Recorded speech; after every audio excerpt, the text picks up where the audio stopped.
What's up, Worcester? It's time for today's episode of Railers Rundown. I'm Tim Foley.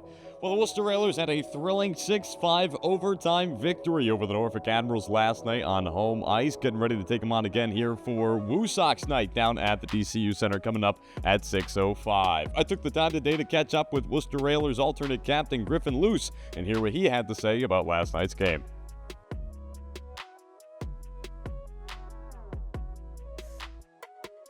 Standing alongside Railers defenseman Griffin Luce ahead of tonight's game against the Norfolk Admirals at 6:05. Griffin, just want to talk about this weekend's game so far. Loss on Thursday, but then a dramatic overtime win last night against the Admirals. Just talk about the weekend so far here.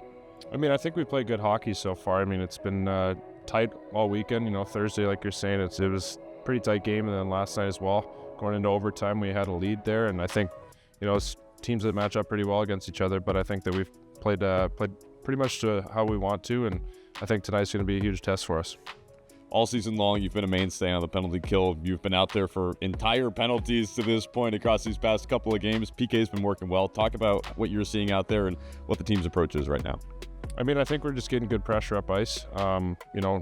Making it hard for them to set up in our end, and when we get a chance to clear 200 feet, we got to make sure that we're getting those clears.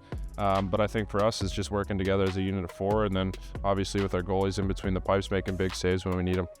And then generally, you've been lining up alongside Marius Raniemi on those PKs. What's it like working with him? What's your communication like?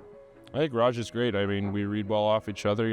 We're on the same page, and I think, like you're saying, we've been doing that as a unit for a couple months now. So I think just getting used to where he's going to be spots, and same with him for me. So it's been great. You guys trailed 4 separate times last night, came back to tie it each and every time. Talk about the mentality, just staying in the game all night. Well, I didn't know that to start, honestly. But yeah, we're a relentless group. We know what it takes. We've been in games where we've been down, 3-4 goals, come back and tie it, win a game. So, we just never take our foot off the gas. And, I think speaks a lot to the volume of the people in the room and just the guys in the group that we have. Railers defenseman Griffin Luce. Thanks, Griff. Thanks, Tim. That does it for today's episode of Railers Rundown. Puck drop between the Worcester Railers and Norfolk Admirals coming up at 6:05 p.m. right here from the DCU Center. If you can't catch the game live in person, you can always tune in on Flow Sports and on 98.9 Nash Icon, the Worcester Railers Radio Network.